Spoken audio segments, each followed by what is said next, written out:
Hi, and welcome back to ConTinual. I'm your host, Jim Nettles, and tonight we're going to be talking about medicine in fiction. So before we dive into all the fun this evening, let's go around and see who has joined us. So, Darin, why don't you go first? Hey, I'm Darin Kennedy. My website is Doctor by Day, Novelist by Night. By day, I practice family medicine in Charlotte, North Carolina, and then I go home at night and write paranormal thrillers, contemporary fantasy about a myriad of topics.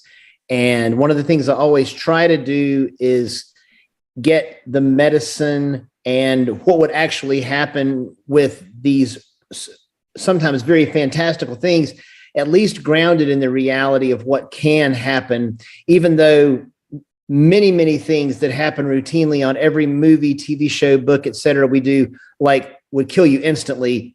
There is a little bit of a fudge factor, but at least try to ground it a little bit in reality. And we'll be talking about that quite a bit. Glenn? Hey, everybody. Thanks for having me on, Jim, as always. I'm Glenn Parris. I'm a rheumatologist, board certified in rheumatology, been practicing for 30 years, trained at Emory. I write science fiction, murder mysteries, usually medical murder mysteries. I write vampire lore. I do a little bit of comic book or comic action, short fiction writing, and some historical fiction. Liv? Thank you very much for having me. I, by day, am a neonatal, actually by night, technically, I work night shift, neonatal nurse practitioner, working in the NICU. And on my off hours, I write gay romance, mostly either paranormal or historic, with generally, often, if it's a paranormal, there's a vampire in there somewhere. Otherwise known as a phlebotomist. But so, Leann. Beat me by that much. I'm Leann Rettell. I am a family medicine physician working in Rock Hill, South Carolina. And at night, I write urban fantasy and paranormal mystery. And I have an upcoming series about a paranormal physician who's a human who pretty much does what I do, but her clientele are vampire, witches, werewolves, so forth and so on. So that's why I'm here. So let's sort of start with the basics. You know, if you're thinking in terms of you're reading something, you're watching something, you know, because always there's that balance between how do I work things into the story that makes sense? Because, you know, there's that time of how do I balance reality to the needs of the story? And so from your viewpoint, when you're writing, when you're working on things, you know, where's your fudge factor point? How much detail do you want to give? You know, because again, like a lot of things in writing, we want to tell people enough to tell them, yes, this is the way things work, but not enough to prove that we know how that they actually work. We just want to set it up. You know, where's that line for you, and how do you know when you've crossed it? So how about you, Darin? Let's see. I would say that there are so many different lines and stuff. So I'll pick one. And you and I have talked about this many times, but I would say, I'll go a different direction first. It depends on what world you're in.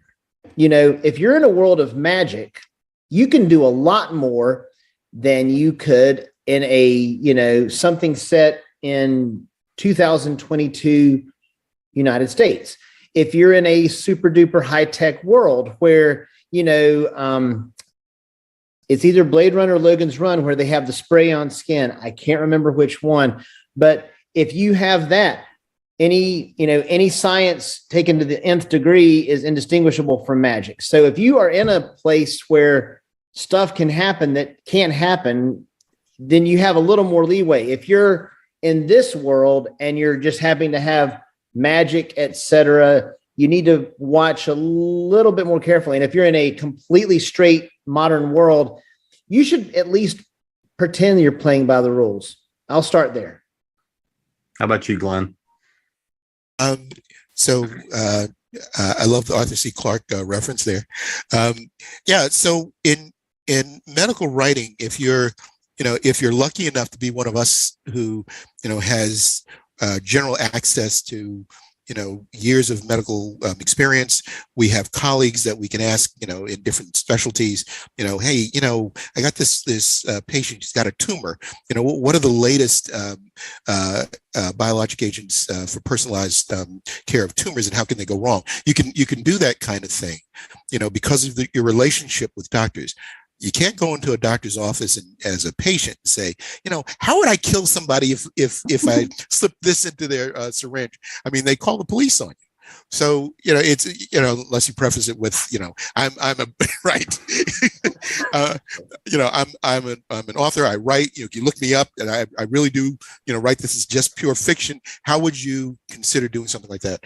But pick your MacGuffin, I think, and make sure that it's realistic, has some basis in fact. Research it, get the history behind it. When did it start? How long have we been using it? How much do people trust it? How often are side effects associated with it? And then take it off the rails, and talk to an expert about what off the rails looks like. In medical training, we have to run to codes, and I think all four of us have done that in our careers, and we've actually watched people, who don't make it, and that death is very different from what Hollywood portrays. That deathbed. Oh, by the way, back in 1967, I really killed your brother. It was me. That kind of thing, just doesn't happen. But if you put that in your book, no one's going to question it. But you put in something about laryngospasm, when someone drinks something that's too acidic or something like that, and they're wheezing there, they're going to say, well, why couldn't you just do the Heimlich maneuver? There are certain things that we see that haven't been seen in Hollywood or on the screen, and people think that that's something we made up. How about you, Liv? What's your point? Hollywood has done us all a great disservice, I think. My line is not to put anything on the page that will make someone want to bounce their Kindle off the wall, which is often what happens when I'm reading medical stuff. The only character, sort of healthcare provider character that I've written was an army physician who survived World War I, and the story is set in 1920 Paris. So for that one, I tried to, not too many army docs from the World War I still around to critique me, so I had a little safety in that area, but I tried to apply what I know of how academic education works and how it worked in 1920. I love researching medical history, so to try and figure out the character's backstory in a way that made sense, and then to apply sort of basic medical management model for how he would approach characters that he interacts with who need help from a physician. And I found a cool old sort of state of the art for 1920 medical textbook that had handy information in it, like the dose of digoxin that they would give for a patient with dropsy, which was edema from cardiac failure. So anyway, it was that basically what I want to do. And that's not just with medicine, with all of my characters. If, the guy that's an ex-cop and whatever, I want to get enough in there that I won't piss somebody off who actually knows what they're talking about. How about you, Leann? Well, like Darin said, it really depends on which world that you're writing in. And so my biggest pet peeve is when you break your own rules. So like my example is reading a story and they had a character who had superhuman strength. And in one scene, literally reached over and grabbed a person and yanked their arm clean off at the shoulder joint. I have to be pretty strong to do this. And I'm like, okay, this is a super human character. I'll go with you on it. And the very next scene, the same person punched a character in the face who was a regular human. And they just got a concussion. I'm like, okay, kudos, because we put a concussion in there, because lots of times they don't put concussions in there. But I'm like, if this superhuman person can rip someone's arm off with one hand and then they punch you, you pretty much don't have a face anymore.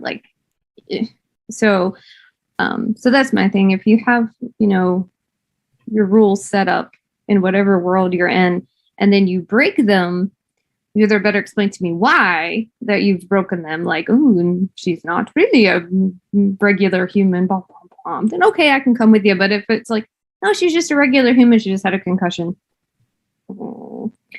that's when you'll lose me. So again, it depends on your world and what your structure you've set up. And so you just have to be true to your rules that you've made up. To speak to Leann's point, I've often wondered why any of Spider-Man's villains survived the first punch. The guy can literally bench press a bus. So and if you're, Sandman and you're made of sand, it's okay. If you're Norman Osborn and you're wearing a Green Goblin mask, your head is pulp. And I have never understood why that is not the case. But superhero physics is superhero physics. Mm-hmm. So let's talk a little bit about how, if you are not a medical practitioner, you don't have necessarily knowledge and experience, but you're wanting to dive into some of these areas. I mean, so how would you approach doing the research? Or maybe it's something outside of your own field of expertise and knowledge that you're wanting to pull somewhere into the story. So Glenn, how about you? How would you start about that research? Let's say you're somebody who is not a practitioner in the field, or you're looking to dive into researching something. How would you approach the research? And then again, kind of how do you temper what you use versus what you don't? Jim, you froze there for a minute. Oh, sorry. So what I was asking was, if you look at doing research, let's say that I'm writing a book and I'm not a medical practitioner, or let's say that I'm a practitioner, but it's not in my field of specialty, not my area of expertise. How would you go about approaching doing the research? You can do a couple of things. You can go to a medical library and you can do the research on that particular disease or drug or process or piece of equipment and become an expert in it. That's one way of approaching it. Another way of approaching it is as an outsider. Okay. We all write about airplanes, cars, ships, computers. We don't know how to build a computer. Most of us don't know how to build a car from scratch. We don't know how to fly an airplane, but we know that those things are done. So you can approach it from the perspective of an outsider, a layperson, and what it looks like to that person. You have to know just enough to make sure what they're seeing is real. Yeah, I think it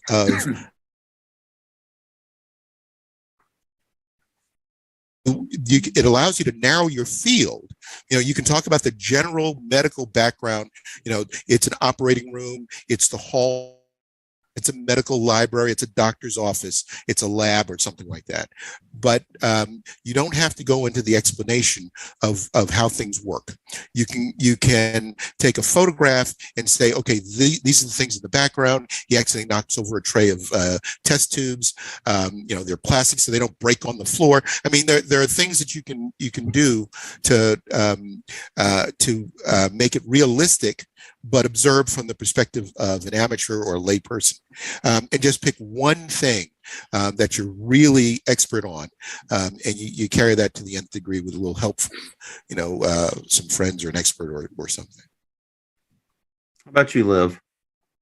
So if I was going to recommend something for a layperson who wanted to write about medicine, I would suggest that they read the blog post I wrote on how to write like a doctor, because it's full of helpful information like do the math to make sure that you know how long your average physician is in school between undergrad, med school, and residency. And so unless they're Doogie Howser, they're going to be older than 25 by the time they're out, right?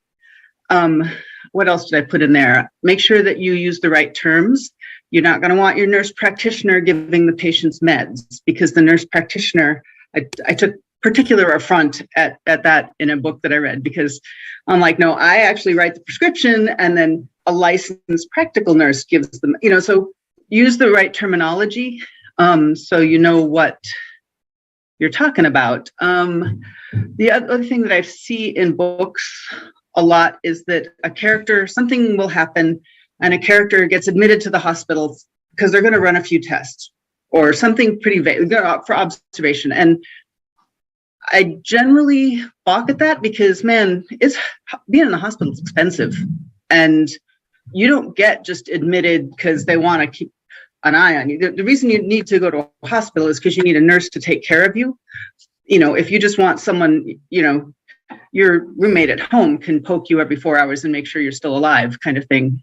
If you can get by with less than that. So make sure that an admission to the hospital in your book is actually warranted and not just convenient for the plot. And I think I had a couple more. No, that's all right. That's good. If the patient's intubated, they can't talk. They don't get any dialogue in those scenes. Just to horn in real quick, what she's saying is you don't admit without an indication for admission. So if you are admitting your patient, you need to figure out what is the indication for admission and then confirm that that is a thing that people would get admitted for in the year of the story that you're writing, assuming you're writing something set in our world. I'm glad you said that, Darin. I used a lot of words and you said it better. Thank you. I would like to add that physicians, nurse practitioners, physician assistants, now like in TV, we're not going to wheel you down to x-ray. We're not going to sit there while you get your CAT scan and look at it as it comes up and go, oh, look at this mess. They need surgery. We don't run your blood to the lab. So physicians do all of this, and providers do all of this in TV shows. No, we're writing orders, and then we go see the next person and see what's wrong with them and the next person. And then we get a break and we look on the computer and go, oh, look, Miss So-and-so's labs are back or their x-ray is back. So please don't have your physicians do that. We don't write in the charts anymore. There's no a chart at the patient's bedside. Right. Yeah, it's all computerized now.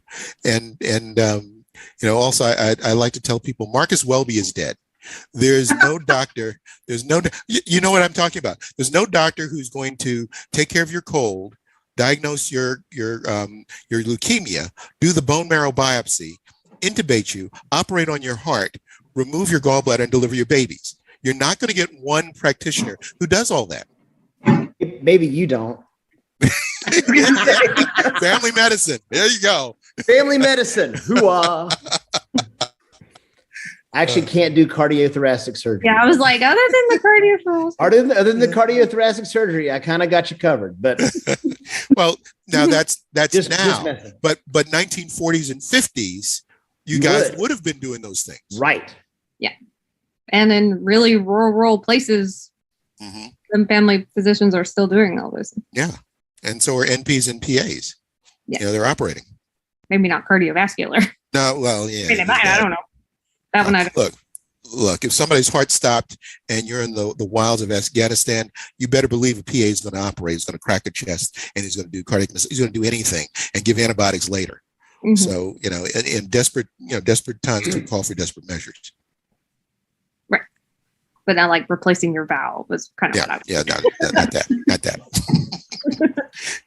If you're sitting in the desert in Afghanistan, you're probably going to be looking for a valve to replace it with. It might be a little harder. So, Leann, Darin, anything else you wanted to kind of add on that idea of how do you do your research? How do you pull the info together? Well, we're sort of talking about two parallel tracks of thought. The one is, how do you handle the writing of medical people in your story? And the other one is, how do you handle the writing of medical facts? And sometimes those go hand in hand. And it was interesting because it didn't even occur to me, a lot of the answers have been more like why doesn't Grey's Anatomy ring true? And I'm more about why doesn't James Bond getting shot 4 times and he keeps on attacking ring true? And they're both kind of the same thing, but it's just, again, it's just Hollywood-esque. What I was going to do is from more of the medical fact, medical problem sort of thing is there's sort of a square, and it's someone with medical knowledge writing someone with medical knowledge, someone with medical knowledge trying to write the layperson, then the layperson trying to write somebody with medical knowledge, and then the layperson trying to write the layperson, kind of a little chi-square. And I think each of those has its own challenges, because I have a feeling that there's things that I have so ingrained in mind, like the spleen is right there, that probably half of the country, if you say, where is your spleen? They're like, where is my what? And they don't even, so I think the person with medical knowledge trying to write the layperson has the challenge of making sure they're not attributing too much information. And then don't make your medical person too super smart just because you can look everything up. And then the layperson, they may not know how to write that the layperson writing the layperson, probably that's the least challenging because that's who they are. But everybody else, I think, in that particular scenario has a challenge. That would be one thing I would think about. How do you start doing the research? If you're talking about the medical people, I would just talk to people and get it as best you can. But if you're talking about a medical problem, the first thing I always say is decide, how badly hurt do I need my person to be to make my story work? Number 2, give me a list of things that will get them that hurt that don't kill them, because the people kill people all the time on the show, but then leave them alive. I'm like, no, that they're dead. But we'll get to that later. And then number 3, read up on the thing that you decide on to make sure that what you show is accurate. That would be how I do the research. Well, go ahead, Leann. So I can do medical people. I can do medical things because I have the training. But if it's beyond my expertise, like I have a pathologist that I can ask, like, hey, I got a person doing an autopsy and they've drowned. What do their lungs look like? Because I don't do autopsy. So I know I can do that, but like I have to look up a lot for like military and a lot of things with weapons. So I will, do my research. I look up different, things online, look at history books, things like that. But I also, if you have writing groups and like fans love to be like, hey, is there anybody that's military, or are you an expert in these types of weapons, or whatever you need? So fans are more than happy to be like, yes, talk to me. I would love to do that. And you can, like, oh, I'll name a character after you. I'll put you in the acknowledgments. The other thing that you can do is you need to build a good writing community. So say if you have a medical question, you could come to basically any one of these people on the panel and say, hey, I have a medical question I want to put in this book. And so by the same token, I try to find military people or people that are very good with weapons, or even people that are good with looking up historical things, because I have more problem with historical research than today's research. So one is utilize, the people and the connections that you make, and try to make more and more connections with people. So, one of the things that we look at in terms of writing is trying to figure out the language, because every career, every business, everything kind of has its own shortcuts, its own language that adds a flavor to the environment. It tells you that it pulls you a little bit deeper into the environment, or it can throw you entirely out of the story because somebody uses the wrong phrase, the wrong language, because it's something they heard on TV. Or, I'm writing a new sci-fi series and I'm using terms because I went back to rewatch all of MASH to figure out how the OR worked.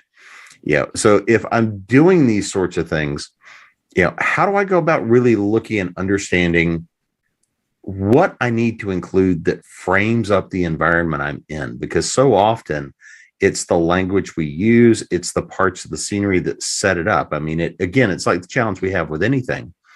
But how do you make that determination? What are the components you really need to have there to set the scene, set the story? How about you, Liv? Wow, I was just thinking, that's a hard one because like I know what keywords will take someone into a hospital or into an NICU, and you can Google a lot of stuff. I have a friend who wrote a book where one of the characters starts out with a mild heart attack, and her scenes were pretty right on, and she had done, used the American Heart Association and a website and sources like that to do her research. And so it's possible to find, to flesh out a clinical diagnosis, but I don't have a good idea for where I would go to get the lingo right. Go ahead, Glenn. Okay. Yeah. So one of the challenges, my specialty of medicine involves a lot of immunology and biotech. A lot of the new cutting edge medications, and the biggest challenge is translating medicalese into plain English. So it depends on who your character is talking to. If he's talking to another professional, believe it or not, if Leann and I are talking to one another, or Liv and I are talking to one another, Darin talking to one another, we say, okay, this guy's in major league fluid overload. His lungs are wet. He's got 3+ pitting edema. But we don't use the most technical words that you're going to see in a textbook. We just don't use those. The guy had an MI, not a myocardial infarction. There are certain abbreviations or codes that we use when we're talking to one another. When we're talking to patients, a lot of times we have to really break things down. I got an earful just, the last person I talked to before I left the office. She's got an autoimmune disease. She had chest pain. We sent her for a CT scan. She had a small pericardial effusion and a pleural effusion. She had pericarditis and pleurisy. Well, my assistant explained that to her. The physician assistant explained that to her.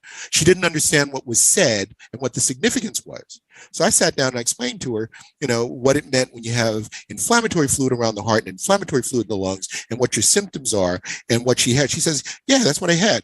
But she didn't say that to me. I said, so what did she say? She says, maybe you need a cardiologist. That was all that she remembered. Okay. That wasn't all that was said, but that was all that she remembered. So the rest of it was Greek to her.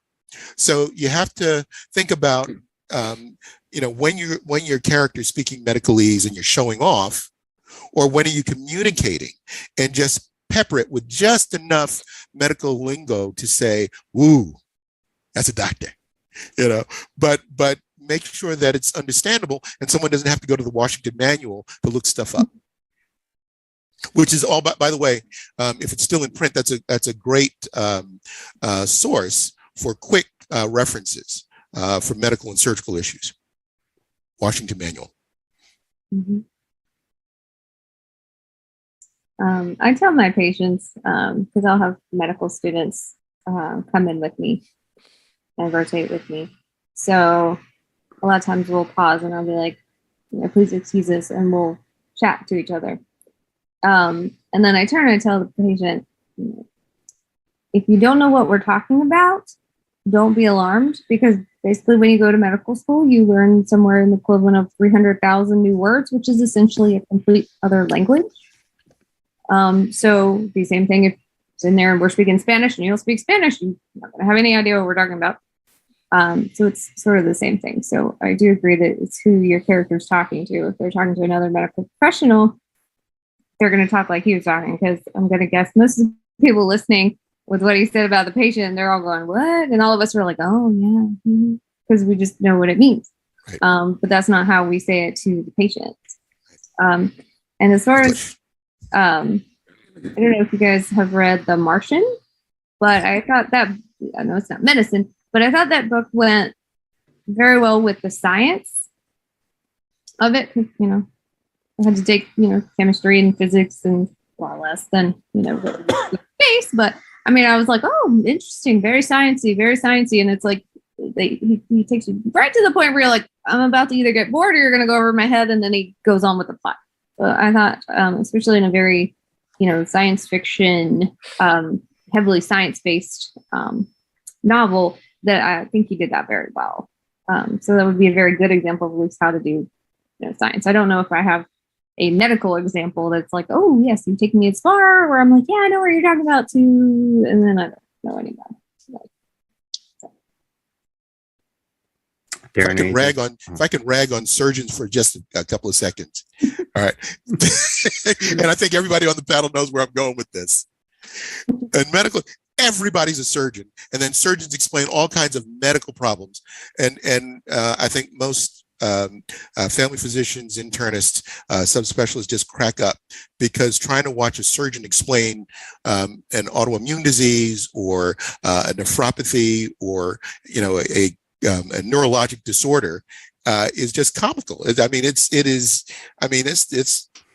getting close to the Three Stooges, and most surgeons will reluctantly tell you, it's like, yeah, it's not my stuff. That's for the fleas,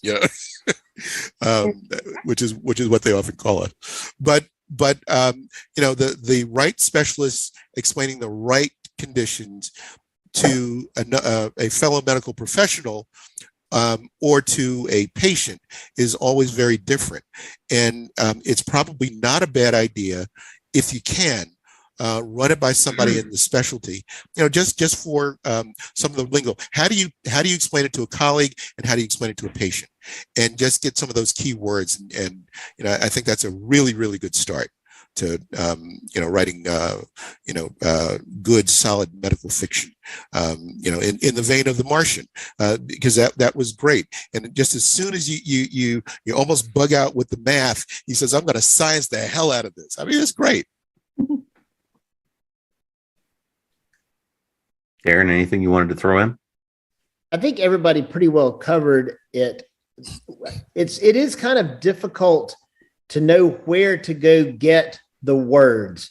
I will say that a lot of medical shows and movies, they do work on getting the lingo right. And so if you want to kind of get the feel, sometimes watching shows like that, the stuff that happens is completely over the top. The outcomes are very favored in favor of happy endings rather than sad endings, whereas compared to real life. But as far as some of the lingo and seeing how they do the rapid fire, this person's going to need a cabbage because they had an MI. If you can sort of learn a little bit like that through osmosis. I would say, there are novels that are written by people who are doctors, like Tess Gerritsen is a physician who was a novelist, and James Palmer, who has passed away, but he was a internist who wrote novels. And so I have a feeling going and reading their stuff would be another way that you could incorporate that. If a medical person, say, I need a doctor to tell another doctor the person's having a heart attack, or I need a layperson to tell the doctor the symptoms they're having, because we've all had every version and permutation of that conversation and been on both sides of everything and know what people say to us that we then translate into the other language Leann was talking about. And then my personal favorite, this is going back to being a doctor rather than writing about them, is my favorite one is when I'm reading radiology or lab reports, I always say, I'm going to read this in doctor, and then I'm going to translate it into English. And that's my standard phrase. And that has worked for 2 decades. So, Darin, we're now going to roam over into some of your favorite territory. Excellent. So let's talk about the fact we're operating in the real world. Okay. No magic, nothing, relatively we're in this technological level. We're starting at a nice baseline of, whether it is, I'm on watching whatever the latest TV show is or whatever else, how do you represent, whether it is pathogens, whether it's injury, whether it's combat, whether it is somebody's been shot, whatever the case may be, what is your favorite injury you look at and you go and say to yourself, and they're dead, and here's why. So, Leann, I'm going to make Darin wait. Oh, no. It's okay. Go, Leann. Home Alone. Oh, yeah. They're dead. I mean, Sorry. so some of the things they could try, but a paint can coming down to the face and then knocking you. I'm like, literally is like little Kevin growing up to be the Saul Kevin, because he killed them. They're dead. So that's mine. Like, no. Darin? Oh, I get to go now? Yes, okay. Yes, you do. I only made you wait one. There are so many. I think mine are almost always falls. Like people fall and they hit and then they get up. And I'm like, every single bone in your body is broken. I mean, there was you hit rock. So there is you are pulp on the inside. It's kind of like if your heart inside of your rib cage is like a person inside of a car that hits another car, the body may stop moving, the heart goes bang and then bounces back up, and none of these things are good. So I would say falls, people survive those quite a bit. People survive an awful lot of stabbing wounds straight through their aorta too. We'll just throw that one in there. And on one of my favorite shows, someone was stabbed through their aorta and then fell off a mountain, but they were okay by the end of the episode. And I was like, no. So that one's, I did a twofer. Sorry. Mr. Parris or Dr. Parris? So, blunt force trauma, whether they're broken bones or not, the soft tissue injuries, the internal bleeding, the hemodynamic compromise and shock that ensues. Even in a controlled setting, that is really hard to overcome. In the field, when you've gotten hit by a car or a truck, you've been thrown down a flight of stairs, you've fallen off a mountain or a cliff, and you've bounced around a lot, you're not going to get up and walk 20 miles to the next town. You're toast. It's why deer get hit by cars. They limp off the road and you find them dead in a couple of hours. They go into shock, they go into kidney failure, they're not going to make it. But if you have somebody who knows what they're doing and they get shot center mass, the good guys survive, the bad guys die, or you get a bad guy who you want to continue to the next episode, and he lives for weeks without medical attention. It's crazy. I thought of another one. Sorry. Well, Liv. Iron Man. Leann, can you go? Iron Man, flying, and he goes boom and cracks the concrete. Yeah. Yeah. We'll be coming into superhero physics. You need to hold on to that one. Okay.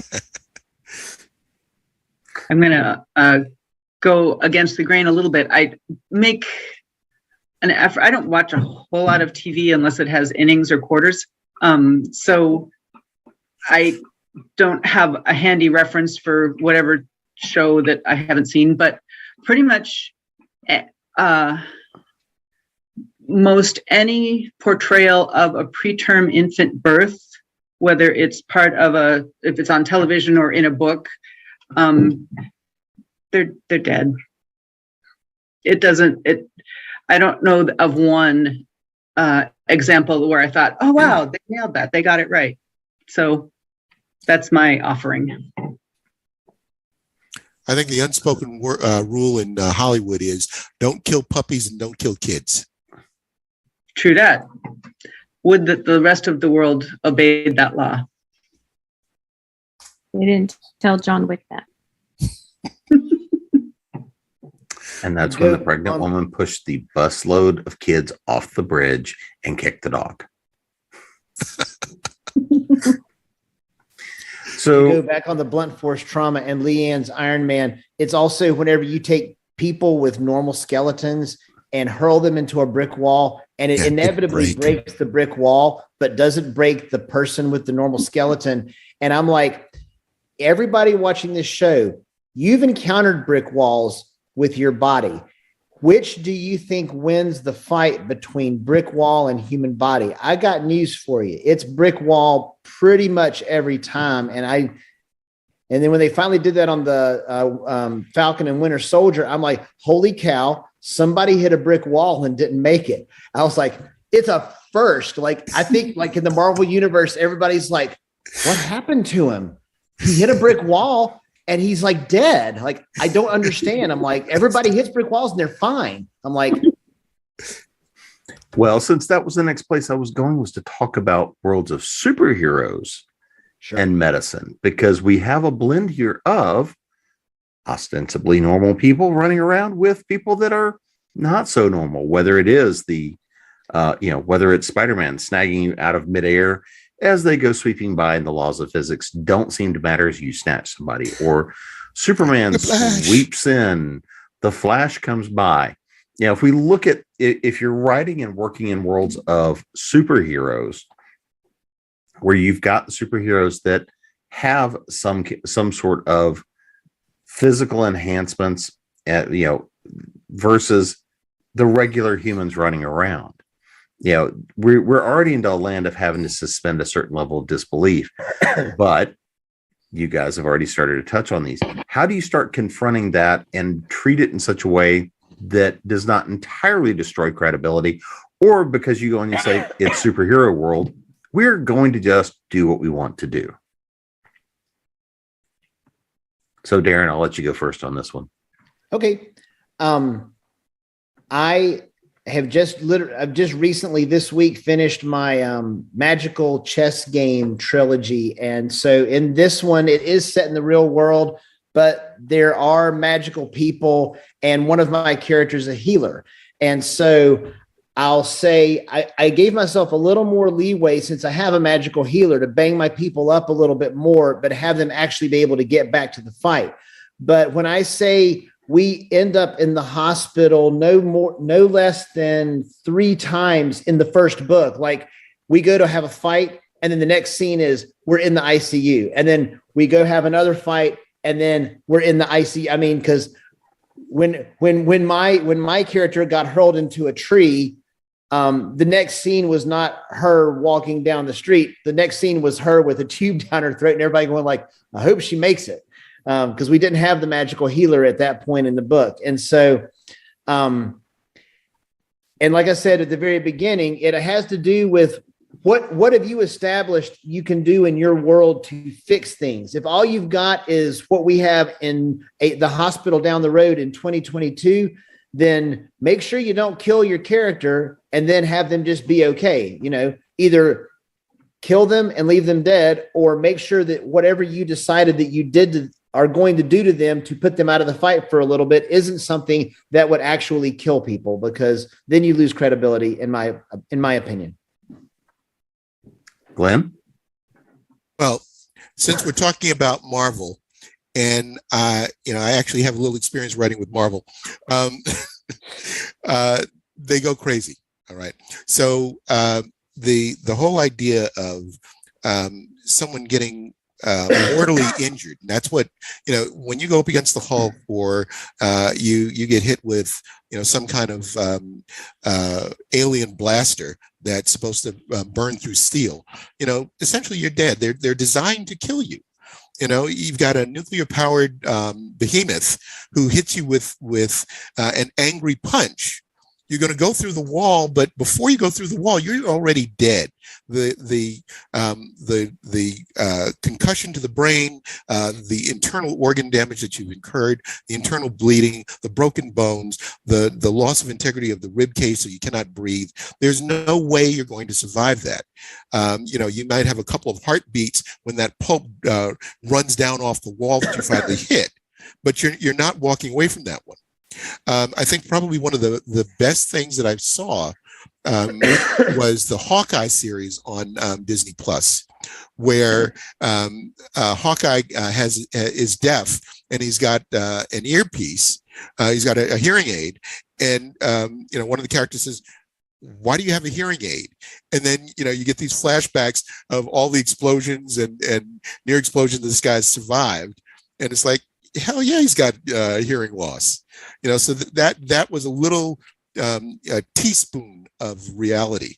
Of course, a lot of the other things that he survived are unbelievable, but that threw a little bit of reality in there. But if someone admits, yes, my leg is broken, and they keep walking on it, and they do the Karate Kid thing, and they can still fight and kick it, I would love, just for the bragging rights, I would love to go up against a heavyweight champion in his prime after he gets hit by a truck. I'd win that fight. I'm not in the best shape in the world, but I'm an old man. I got a gray beard. I got a big belly. But that fight, all day long, I got that. Liv? So I don't have a handy superhero reference, although I do read a lot of urban fantasy and romantic suspense and stuff, and you'll often see your cop character do the superhero thing. They get injured in some way and they're in an ER, and they get a clue comes to mind, and they have to leave and go, and they take their own IV out, and are miraculously recovered from and yes. And they can always be healed with 6 or 7 stitches to the forehead or the arm. Yes, that's an excellent point. That always heals them.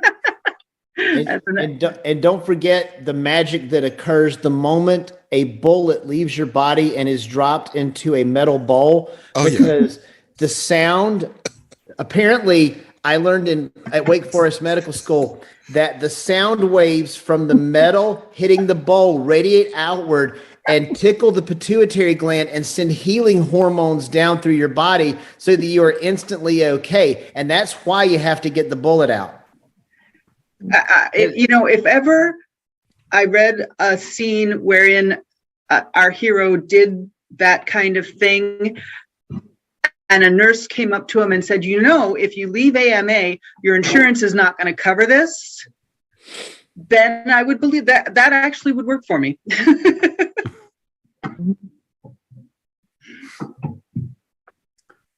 Leann? Well, of course, mention Iron Man. So even though that was superhero, he's still a human being in a suit made from human technology. He might be more advanced, but it's still stuff you find on Earth. So nothing that's in there is going to stop that impact of him still going and his body still moving when it hits the ground. He's a hunk of meat in a tin can. Exactly. Iron spam in a can. Mm-hmm. But in addition to the physical injuries that superheroes and or their human counterparts get and survive, they also don't seem to have a lot of emotional or long-term like PTSD damage or depression or anxiety. So the one thing is when Thor got, the fat Thor, I'm like, oh, PTSD, depression. It was funny. They made it funny, but they still included it. So I was glad to see that they did that. And, speaking for our neonatologist, the other thing medically that always sort of aggravates me is, why is it no matter what, if there's something that happens and there's a pregnant woman, she's going into labor and her water's going to break and it's going to splat on the floor. Like, I had 3 babies. Like, my water had to be broken all 3 times. Like, your water does not always break in signal. Well, and you actually twist. Oh, I'm sorry. Go ahead, Liv. I was just going to say plot twist. Well, and the mental health side of things is something I actually was holding on to. But so let's actually take that and dive into that, because we see Marvel has actually toyed a little bit with the idea of PTSD, because we can see Tony Stark. Tony Stark went through a lot of PTSD. By the time we got to Iron Man 3, he was not in great shape. And that was a lot of that story, was him going through that trauma and trying to find a recovery for himself. We talk about Fat Thor and the fact that he'd been depressed and he was just sort of sitting there making his way. So we see some of these ideas of mental health. But what about other signs of mental health? Whether it is, we've got people we send into combat. We send people who are killing other people. They're taking lives, whether they're soldiers, whether they're magicians, or even if they're supernatural creatures. A vampire who is feeding to survive, we often look at and talk about in terms of the cost of humanity. So how far should we be taking these ideas of mental health into some of these areas? I mean, so when you're telling the story, we often talk about, we want to see the character grow. We want to see them become bigger and better and develop and all the rest of this. But often we do gloss over the trauma. We gloss over, some of the repercussions of the actions that they've taken. So how do you approach that from that side of things? Let me talk about the Hulk, talking about PTSD. I mean, that's just a classic example of PTSD. He turns into this rage monster when he's scared or angry, and doesn't want to do it. He's running from society to prevent himself from becoming this destructive force. And then in not Endgame, but the previous one, Avengers movie, where he gets his butt beat by Thanos. He doesn't want to come out and play anymore. I mean, Bruce Banner can't get angry enough to summon the Hulk. And when he starts to turn green, the Hulk says, "No, I'm not facing that guy again." So, I think that they touch nicely on that PTSD thing with that character. I thought it was pretty good. It was funny, but it was good. Mm-hmm. Who wants to touch that next? Well, I mean, sticking with Marvel, the WandaVision was entirely about grief and trying to escape from reality. Very entertaining way to escape from reality. I'm sure lots of people would, wish that power. But as far as into turning this into your own writing, it has to be true, I think, to your story and be relevant. But I think any way that you can reach your readers on an intimate level, whether it's they can relate to your character, they can relate to this emotion or this romance, or that your character being scared. You have to go do this thing and they could die, and they could be very scared. So like one of the things that I put into my Hands of Time series is he's an immortal. He's been around since the dawn of time, and now all of a sudden he's mortal. So every change, every thing, he's petrified of dying, in this fear of dying, and he's never had that before. Liv? That's interesting. Now I'm caught with the idea of what if he's a vampire and made him not a vampire anymore, and then he would have to. Anyway, I know very little about the Marvel universe because that's how I am. But I did do some looking into PTSD in terms of how it would have been conceptualized in 1920 for the character that I wrote that was an army doc. And I found a book, Shell Shock and Its Treatment, that was very helpful and actually informed his Benjamin's character arc to a degree. So I guess I would recommend considering the emotional impact of the plot as it happens to your characters, and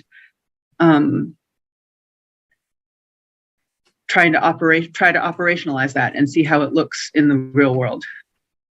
or in their world, I guess. Darin, anything you wanted to add? The only thing I was going to add is I suspect all of us who are writers, we probably try, but we probably all fall a little bit short on the things that we do to our characters, especially in some genres more than others, I guess, on people are resilient and we want to write about resilient people, but I have a feeling that a lot of times we may overestimate the resilience of our characters because we put our characters through a lot. And I have a feeling that these were people out here in the real world. They might be like, no, I'm not doing that anymore. I know that y'all are going to have me do three books full of daring do, but guess what? I was done at halfway through book 1 and went back to my house. So, not trying to be pessimistic, but I was like, I would say, looking at what I've put through some of my characters through, I'm like, would someone have really kept on going? And maybe they would, and maybe they would. So, my 2 cents. Well, as we're coming towards wrapping up here, and unfortunately, Leann had to run, have a little family emergency going on. But what's the one thing that you did want to kind of talk about tonight? Maybe we haven't touched on something that somebody who is wanting to dive into, including a lot of these factors into their writing. What's that one thing we haven't touched on you want to add?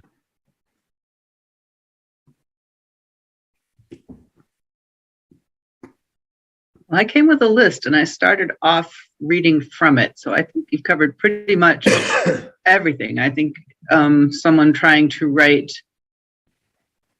either a scene that takes place in a healthcare facility or a character who works or interacts in some way with the healthcare system needs to have an understanding of both the disease processes that they're dealing with, as well as the kind of communication and community and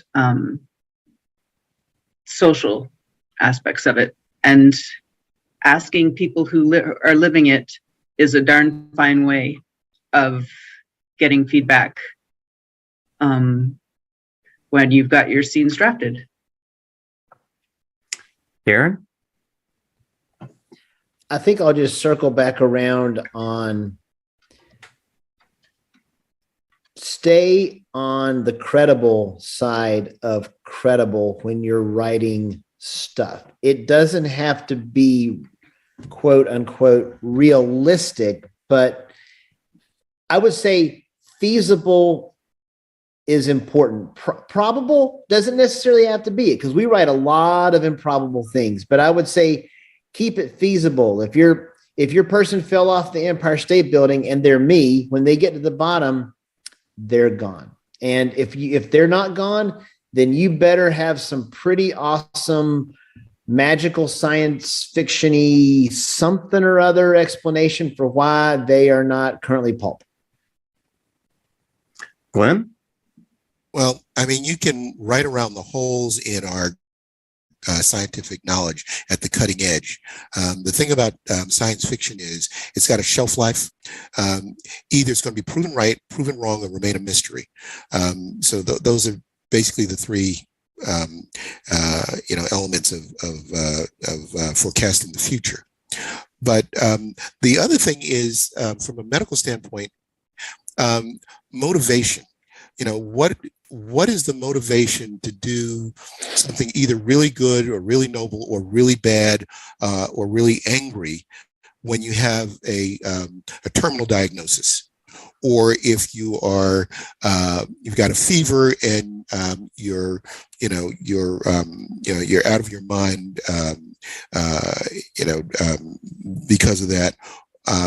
Or you have a loved one who's saddled with a chronic disease or frustrating disease.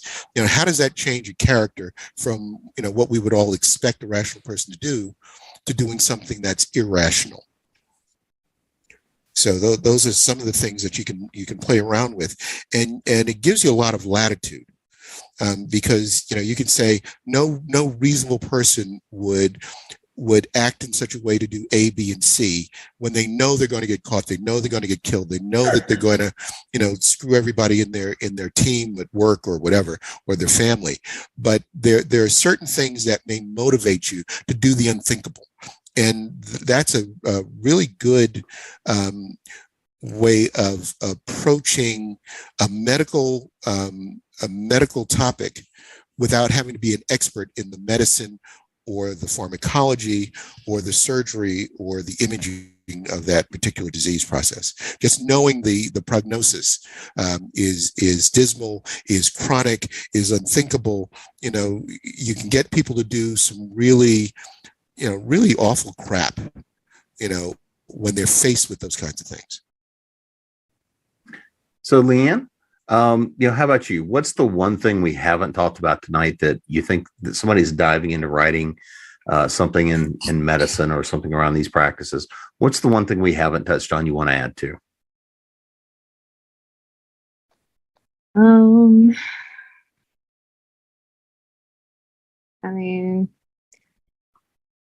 I think we touched on most everything that, that I think of.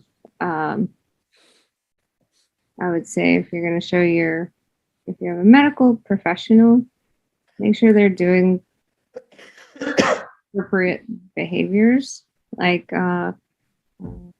Doctor Strange, the first movie. Before he has his powers, he's just a physician, and you see him and he's scrubbing, and then he puts on his mask. Oh. So yeah, once you scrub, you touch nothing and walk into the OR dripping wet hands. You already have your hat on, your glasses if you have them, your mask, your little booties on your feet, and they walk in, they hand you a towel and you dry off and you touch, the sterile field is like, whoa. So the fact that he was like, I'm scrubbing, and then, I put on my mask, I was like, oh, so you have the highest. You get to go scrub again. Yeah, I'm like, you have the highest medical infection rate ever. So little things like that, I was just like, yeah. Dr. Strange, indeed. Indeed. A legend in his own mind. A little magic helps.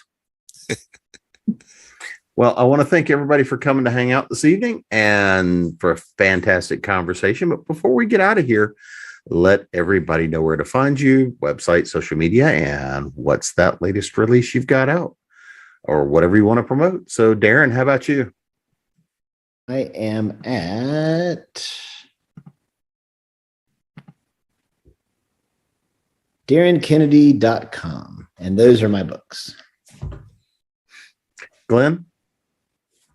So my latest novel is Dragon's Air. You can find me on Amazon, Outland Entertainment, or at Glenn Parris, GLENNPARRIS.com. My medical fiction is the Mystery Doc series.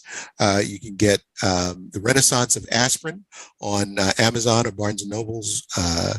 And I've got the sequel finished and hoping to find a new publisher for it soon. Liv?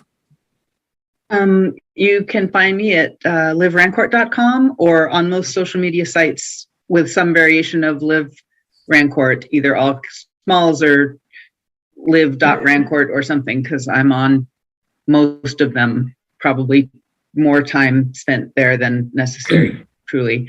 And my upcoming release, which comes out next week, is called Redeemed, and it's the third book in my Soulmates series, which is MMM Paranormal. And Leann? You can find me at leannmrettell.com, also on most social medias, with some variation of Leann M. Rettell and the word author or L. Rettell. Can't be that hard to find. Rettell's not a very common name. My latest release is The Dream Shattered in my Hands of Time series. And you can find that on Amazon. And I've had the pleasure of being your host this evening, Jim Nettles, and you can find me at jamespnettles.com, authoressentials.net, speculativefictionacademy.com, and of course here at ConTinual. And we will see everybody again soon. Thanks, guys.